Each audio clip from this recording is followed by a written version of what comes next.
మా అబ్బాయి ఫేస్ చూసారా ఎలా వెలిగిపోతుందో, కేక్ ఎంత బాగా నచ్చిందో. Hi everyone, welcome back to our channel. First time మా ఛానల్ ఎవరైనా చూసిన వాళ్ళు లైక్ చేయండి, మీ ఫ్రెండ్స్కి రిలేటివ్స్కి షేర్ చేయండి, సబ్స్క్రైబ్ చేసుకోండి. ఇప్పుడు పిల్లలకి మనం ఏదో ఒకటి పెడుతూనే ఉంటాం, కానీ అది ప్రతిదీ కూడా హెల్తీగా పెట్టాలని ట్రై చేస్తాం. అలాగే ఇప్పుడు కేక్ కూడా రాగి పిండితో చాలా హెల్తీగా తయారు చేసి చూపిస్తాను. అవి ఎన్ని తిన్నా సరే ఏమవదు, చిన్నవాళ్ళైనా పెద్దవాళ్ళైనా ఎవరైనా తినొచ్చు. ఒక మిక్సీని తీసుకొని ఒక కప్పు మెజర్మెంట్స్ పెట్టుకోండి. ఆ కప్పుతో బెల్లం తురిమేసి అందులో వేసేయండి. అప్పుడు మెత్తగా జారుగా అవుతుంది. లేదంటే గడ్డల గడ్డల కింద ఉంటే పిండిలో కరగదు. కాబట్టి ఇప్పుడు ఒక పావు కప్పు ఆవు నెయ్యి తీసుకోండి, అది కొంచెం కరగబట్టి వేసేయండి. మళ్ళీ అదే కప్పుతో పావు కప్పు పెరుగు వేసేయండి.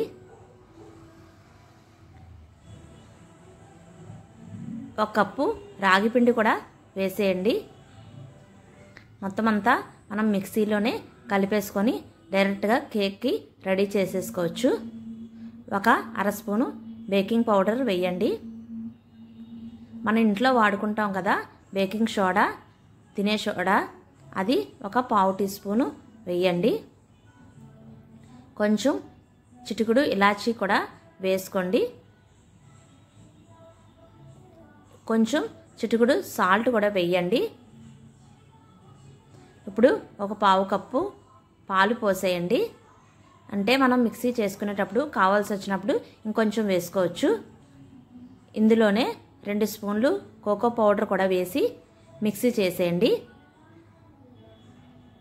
చాలా మెత్తగా బాగా కలిసేలాగా స్పూన్తో మధ్య మధ్యలో కలుపుతూ మిక్సీ పట్టుకోండి.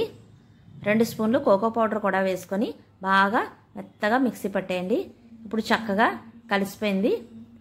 మనం టీ తాగే కప్పులైనా సరే ఒక చిన్ని బౌల్స్ ఉంటాయి కదా ఇంట్లో, ఆ బౌల్స్ తీసుకొని ఇందులో కొంచెం నెయ్యి వేసుకోండి. ఒక్కొక్క చుక్క నెయ్యి వేసుకొని మైదా పిండి కూడా ముందు ఈ నెయ్యిని చేత్తో చక్కగా అప్లై చేసేయండి. తర్వాత కొంచెం పిండి కూడా వేసి మొత్తం స్ప్రెడ్ అయ్యేలాగా గిన్నెని ఈ గ్లాసుల్ని ఇలా తిప్పేయండి. మొత్తం స్ప్రెడ్ అయిపోయినాక అప్పుడైతే మన కేకు చల్లారాక చక్కగా వచ్చేస్తుంది. ఈ అన్నిటిలోనూ కూడా స్పూన్తో ఇలా వేసుకోండి. సగానికి వేసుకుంటే మనకి సరిపోతుంది. అన్నిటిలో వేసి ఒక గిన్నె అయితే పెట్టేయండి స్టవ్ మీద. 10 నిమిషాల ముందు ఒక గిన్నె పెట్టి అందులో స్టాండ్ ఏమైనా పెట్టుకుంటే అంతలో వేడెక్కుతుంది. ఈ గిన్నెల్ని ఇలాగా కింద పెట్టి కొట్టారంటే ఎయిర్ గ్యాప్స్ ఏమైనా ఉంటే పోతాయి. ఇప్పుడు మనం బాదాము, జీడిపప్పు చిన్న చిన్నగా కట్ చేసుకొని ఈ కేక్ పైన వేసేద్దాం. ఇప్పుడు ఒక గిన్నెలోని ఇలా స్టాండ్లు పెట్టుకొని ఇలా పెట్టామంటే 10 నిమిషాల ముందు వేడెక్కుతుంది. ఇవన్నీ కూడా ఇలా సదిరేసుకొని మూత పెట్టేసుకొని ఒక 20 నిమిషాలు అలా పట్టుద్ది. అప్పుడు ఒక స్పూన్ సహాయంతో ఇలా పెట్టి చూసారంటే పిండి అంటుకుందంటే ఇంకా ఉడకలేనట్టు, అప్పుడు మళ్ళీ పెట్టుకోండి. మనదైతే కేక్ ఉడికిపోయింది కాబట్టి చాలా చక్కగా బాగా వచ్చింది. రాగి పిండి కేకు, మైదా పిండి అంత హెల్తీ కాదు కాబట్టి మనం ఇలా రాగి పిండితో చేసుకున్నామంటే చక్కగా తింటారు పిల్లలు.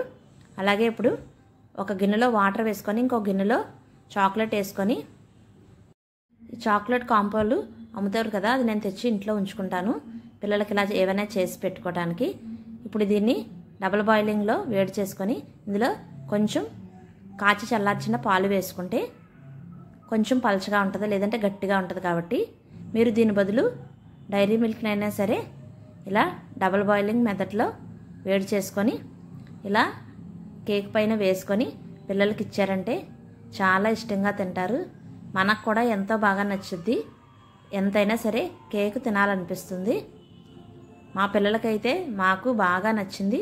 మీరు కూడా ఒకసారి ట్రై చేయండి. మీకు ఎలా కుదిరిందో మా కామెంట్ బాక్స్లో కామెంట్ చేయండి. మీ ఫ్రెండ్స్కి రిలేటివ్స్కి షేర్ చేయండి.